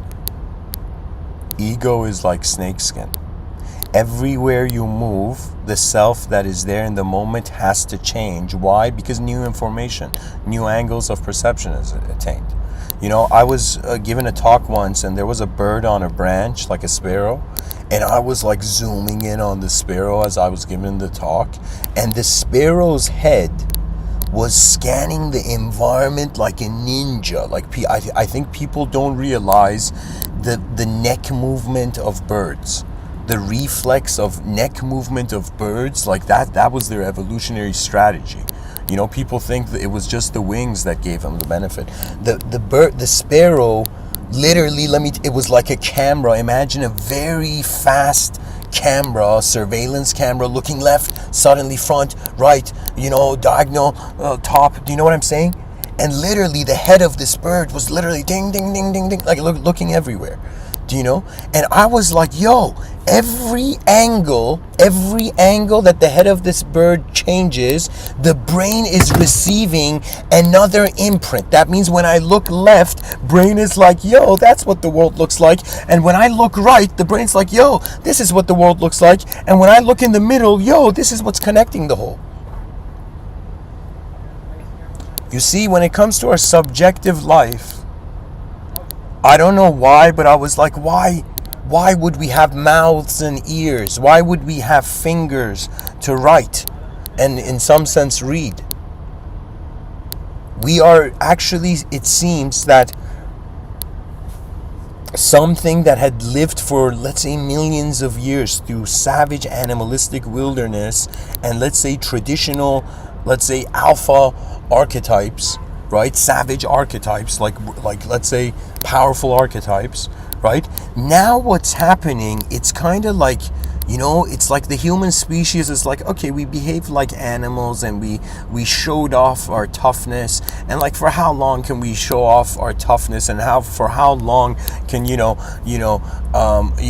men have clubs, and just like, for how long can the species beat the shit out of itself until it realizes it's itself. It's like we're hurting ourselves, right? And ever since the development of law, this is not something I created. This is something the species decided when it transitioned from in some sense a primitiveness to now being like, yo, it's like, like the most fascinating thing about the human neocortex was its ability to find other human neocortexes and to create different neocortexes, right? To me, the brain is like this incredible strategy. It's like you put a seed into the soil and the seed over time becomes a tree. For me, it's as if like the creature has been given a brain, and the brain, just like the seed has a design, the brain has strategies.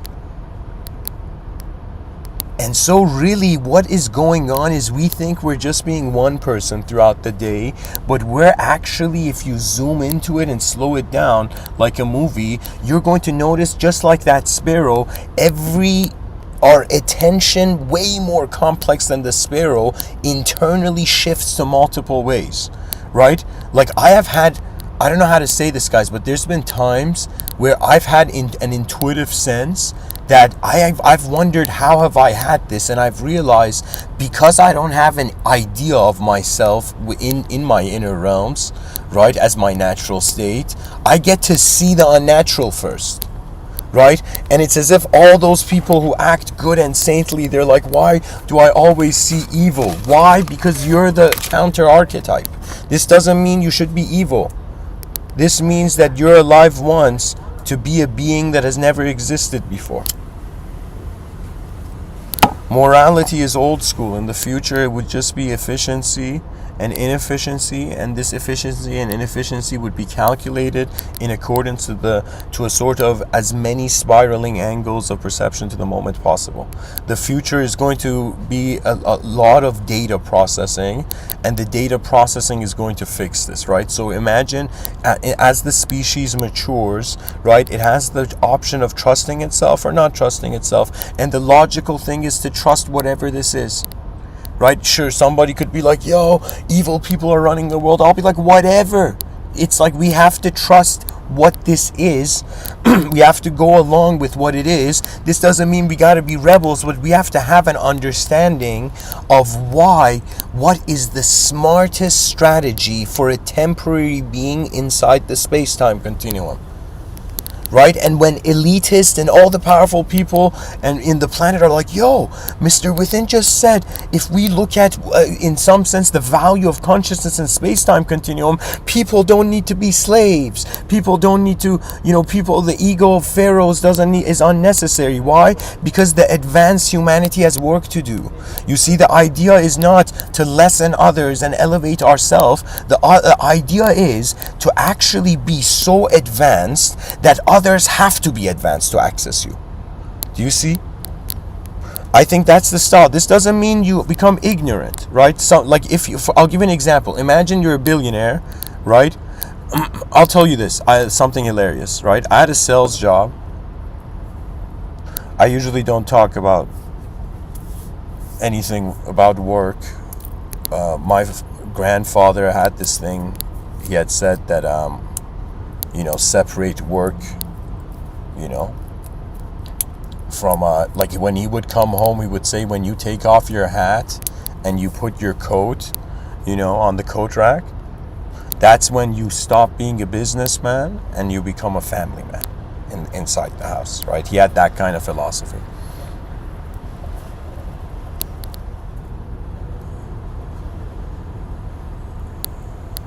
The idea is vision, the idea is value creation.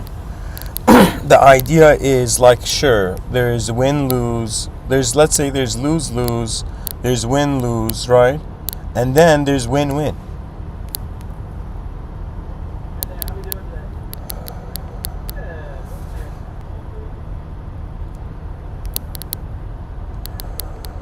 I think actually win, W-I-N,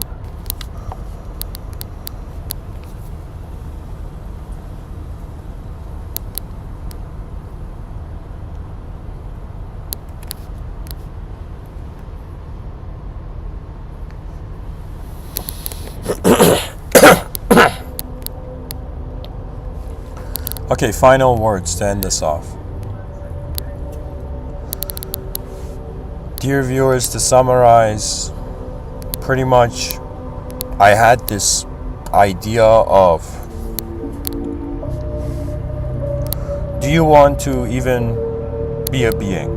And so I realized my intelligence had to find a great reason for to energize its existence. And to be honest, right now, I would say my life is in the hands of the future generations, the unborn. The unborn will decide how far the space-time continuum will hear Mr. Within's songs of advanced civilizations. There will come a time where human beings will be so free they will wonder if they ever were unfree. The greatness of humanity awaits, And so, whoever you are and whatever you're doing, seek advancement. What else can we do? Every day I wake up, I'm like, yo, what's the point of everything? Oh yeah, it's a verb building up to a noun. We're literally noun jumping, but the jump is through a verb. We're using verbs to get from one noun to the other. The person's like, yo, I was incomplete, right? And then I bought this self-help book. Now I feel a bit more complete. But there are some people who are like, who says I am incomplete? Like, let's say somebody says, yo, I don't know if I'm confident, but that also means I don't know if I'm not confident. Do you know what I'm saying? Right? This is what I've realized. We don't know our ability.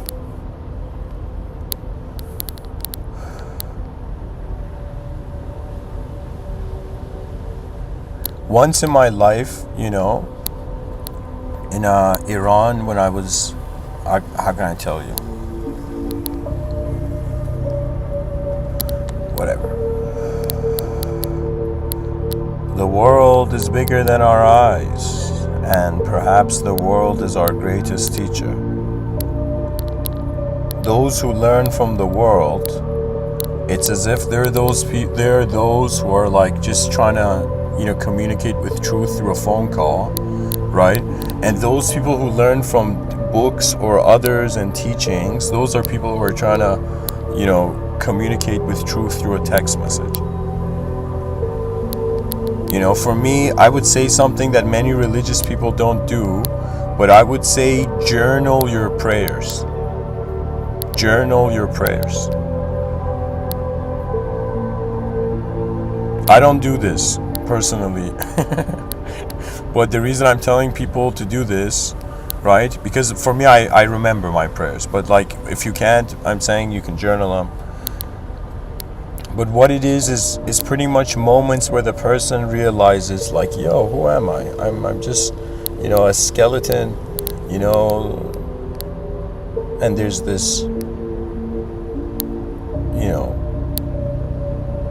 beautiful geometric container I look at my hand, I see 5 fingers. I look at, leaves of trees, and I, see them extending in 5 ways. And, this is why anybody can high-five a tree by, high-fiving a leaf. Theoretically, you're high-fiving the tree's hand.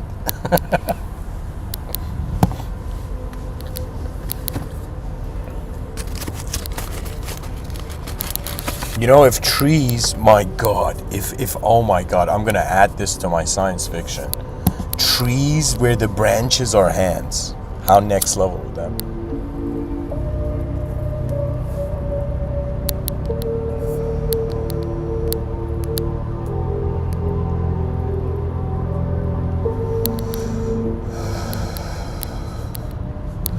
I don't know what it is. It's just this feeling that I've reached the unknown. I've noticed the unknown self. I've noticed there's an unknown world.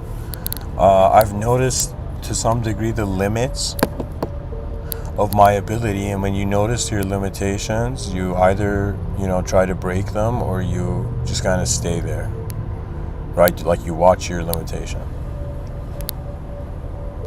But either way, as a being, like even if we don't do anything, life just goes forth. It's like nature is secretly teaching us in every moment that the future awaits. And you know what the future is? The future is how a species is becoming conscious of how beautiful and incredible reality is. Why should there be any other setting? Right? That means what advantage is there to accepting a fucked up world, It's important to see clarity, like understanding something is important, right? Some people say, like, when it comes to, like, I don't like to use the word, like, thinking. I think the only person who could use the word thinking is a thin king, If you're a thin king, maybe, you deserve to, maybe you should be thinking. But what I'm saying is in some sense, there's this notion that when pretty much what an intellectual activity is it's trying to pinpoint the real event which grounds your perception in the moment. So the real event is the physical experience, and then once you can notice what is real and physical and existential, then it becomes very easy to discriminate what's experiential. And so many people, like, I think this is the case, where so many people, let's say, go to the psychologist with like fragmented psyches and mental turbulence, and the psychologist is like, I've been talking to this guy for years, he doesn't change. And the reason is because the person has to physically change. Like, that person needs a physical trainer. Do you know what I'm saying? Because it's something that awakens you to the body, that grounds you. You see, let me tell you what the concept of grounding, how it applies. A person can become ungrounded, similar to how a kid can daydream. When a kid daydreams, the teacher was so damn boring that the child was like, I'd rather look at my own imagination, than hear this person try to, try to see this polite robot that's like not advancing anything. None of my teachers, gave me an assignment and they were like, yo, what do you think, how advanced do you think the world should be? What do you think the world is? It's like philosophy teachers are so important. And I was like, yo, is there an agenda? Are they trying to kick out philosophy?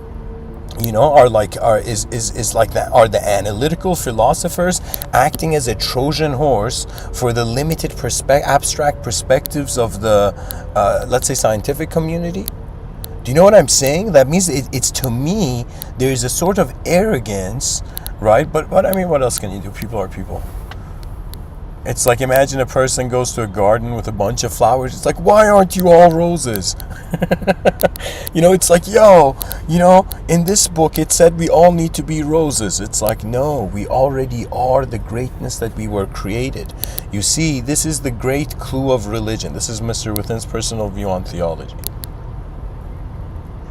God was an inconceivable source, and this inconceivable source imbued imbued its own inconceivable power to its conceivable creation. Do you understand? That means there's something within, from the religious perspective, there's something within every being that is from the original, from the inconceivable originality. Do you see?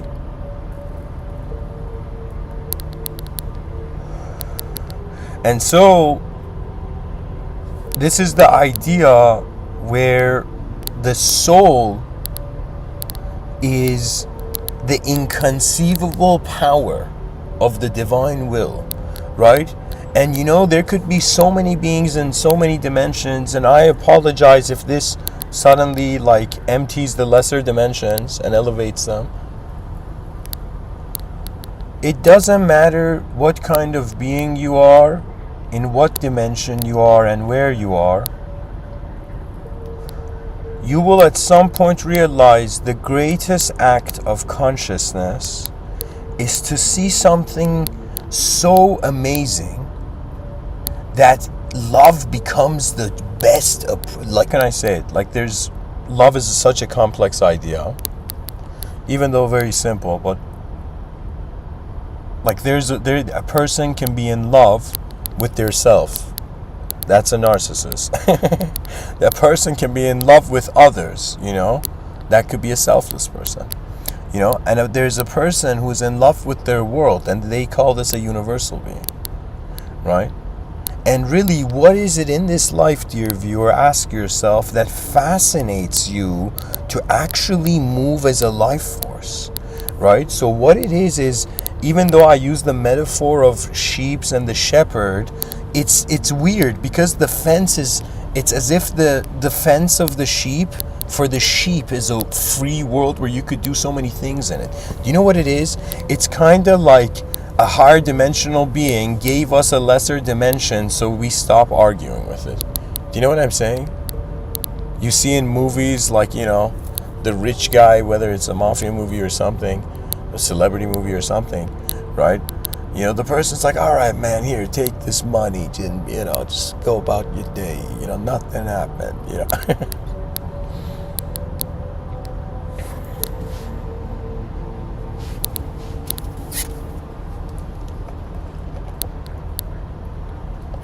So just this idea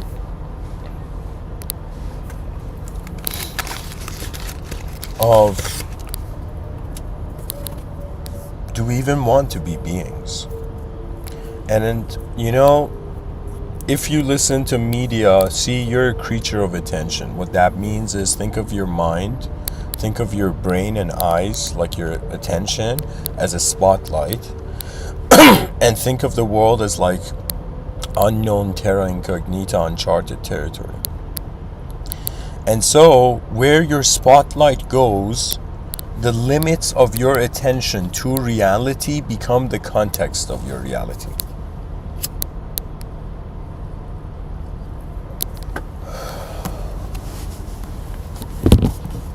And so from that context of reality, if you don't question the context of your life, then the concept you are in life doesn't change. If you're someone who you're like, yo, why am I weak? Yo, why do bad things happen to me? Yo, why am I unlucky? Yo, why is there this and that? And at some point you'll realize these are words pointing to images, but what is moving the attention? This is something I'm so proud of, because I coined this concept. I call it the pilot of consciousness. People don't know this, but I am one of maybe the first people in history who's trying to teach people my metaphysics as a pilot. I'm trying to teach people in these talks how to be a pilot. You realize your consciousness is piloting, your attention is piloting reality. So where the spotlight is very important, right? So when it comes to your inner life, how is your attention held? What is it on? For me, my attention went to the edge of the being, and I was like, why should I be a being? And then I was like, if I was the most advanced being, I would have no problem with being anything. Right? And then for a moment I thought, what if true advancement is not escapism?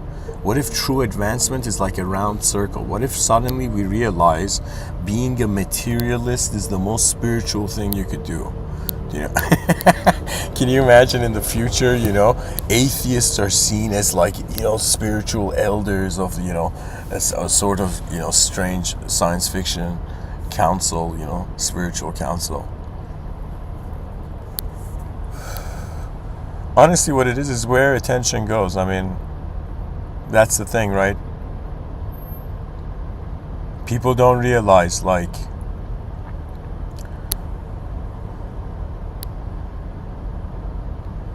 free will is a presence. Like right now, I'm just a being. I'm just being.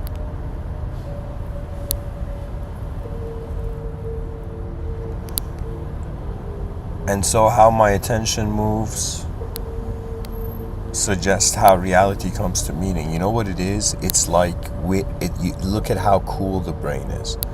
Like right now, I'm looking in front of me, I'm seeing a tree, and then I look to my right, I see a white car, and in some sense, the brain is like watching from the back.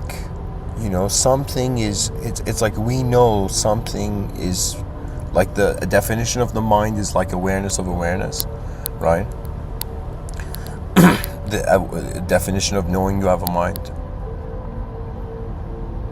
And so, you are a being, you are some sort of energy here. The world has expectations, others have expectations, your sense of self has expectations, but what I've realized is that when you notice the unknown world, you're giving yourself a permission to look at the world differently. And people are going to be like, Mr. Within, thing that's beautiful if you want to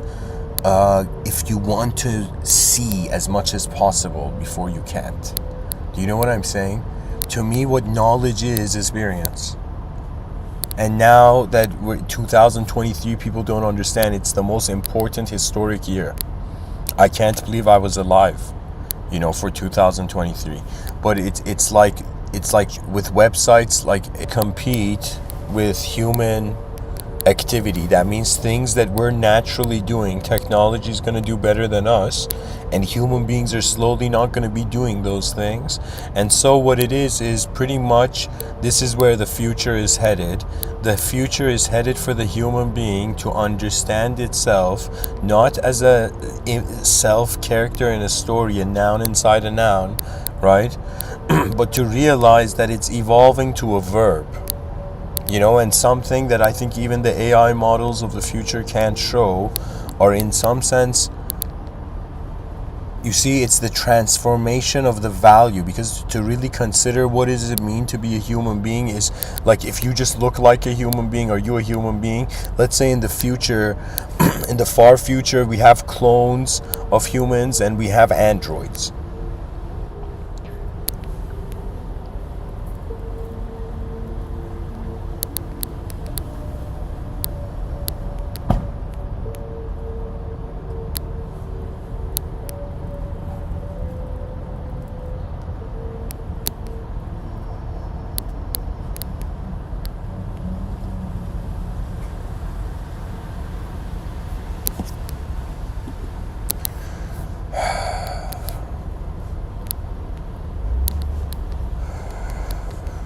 We are surfing our inner realms and outer realms.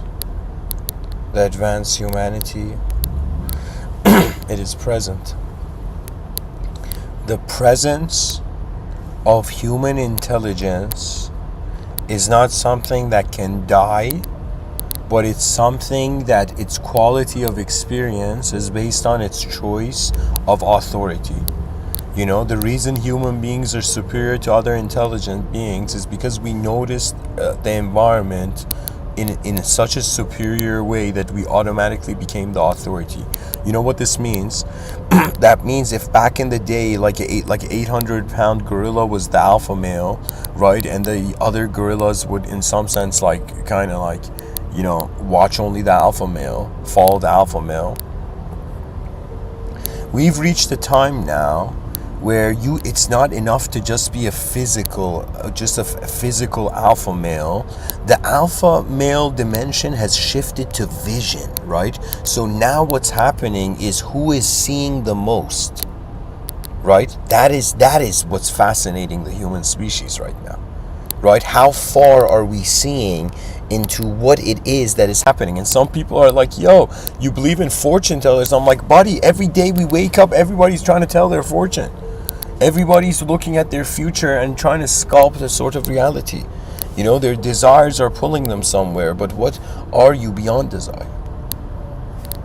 And so this idea of like the choice of wanting to even being a being, it's so difficult, because from a metaphysical transcendental position, it's as if Mahasamadhi means as if you were such a advanced being that there was nothing else left to be, so there was no need for you to be. Right? It's so strange, but it's kind of like a completed human life is like a completed moment of the world. You see? It's like the ego, rather than breaking itself, became its greater remembrance somehow. Because what is truly here is a force that has trusted itself to our free will. All the cells of your body, all the ideas in your inner realms, your beliefs, everything that has been related to the you that you think you are. It's as if every being, like what the soul is like this central core that is attracting everything. All that exists in the outer realms and all that is existing in the inner realms, they're being like pulled within the being. Right? To an inconceivable point. As if, imagine you sat down, you closed your eyes, you suddenly felt this shimmering white light within your body, like inside your body, right? Like still in the boundaries of your skin, but inside your body. Imagine from your stomach up to your chest, you feel this white shimmering light, and you suddenly see that open up into a portal, and you remembering states of sight where your perception is not humanized. And when I say humanized, and people are like, Mr. Within, what do you mean dehumanized? And I mean, there's two types of dehumanization. There's a conditional dehumanization and an unconditional dehumanization. The conditional dehumanization is like aliens, angels, and demons and all of this, right? The unconditional or even animals like lesser species and whatnot, right? Those are all dehumanized. But when it comes to the humanized, it's in some sense, how do I say it? My laptop has what? 8%? What I'm saying is there are dehumanized states where you are not a being, you're not a creature of shape, you are a space. You're literally an awareness of multiple realities at the same time. Imagine somebody like in the movie Matrix, the architect was watching the multiple screens. And the architect was alone in its room, as if the architect was in a dimension beyond the matrix, watching the dimension. Really, that scene where Neo goes to meet the architect, what is that? Right? That's literally Neo meeting a higher dimensional being inside the matrix, right? And that higher dimensional being, just like God is watching everybody, that higher dimensional being was watching all the screens of the matrix, the architect. The architect was literally God. And Neo pretty much goes to God, and God says everything's destined, and Neo freaks out, and it's like, whoa, you know? The architect says everything's destined, Neo, and Neo's like, Trinity! He doesn't say that, but anyways.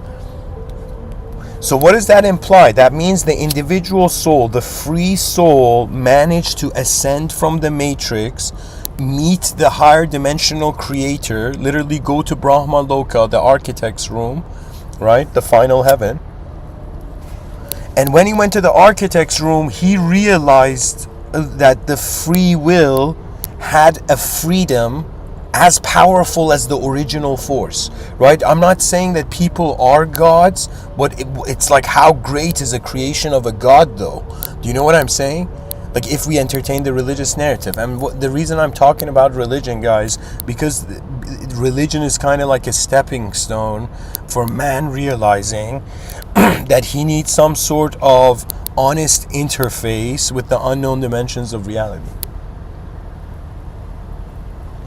Anyways, I hope this episode has been helpful. And to be a true philosopher means you have realized you're an explorer of an unknown world. And and some people may wonder, how can a philosopher maintain their sanity, right, in being exposed and exploring so many different ideological systems? And the idea is very easy. You know what you are simply. Those people who are not content with the simple dimensions of their being, they can get lost by complexity suddenly appearing out of nowhere, right?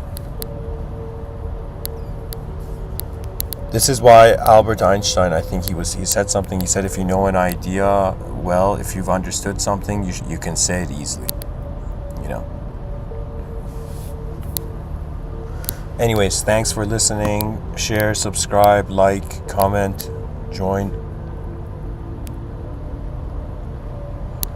And in the chat section, what do you think about the subtitle, guys? This was the most bizarre question. I hope I did it justice this episode, but to me, it's still, I have this, I don't know what I even feel about this sentence still. But anyways, I hope this episode has been helpful. Much blessings and namaste. Rise, mankind, rise.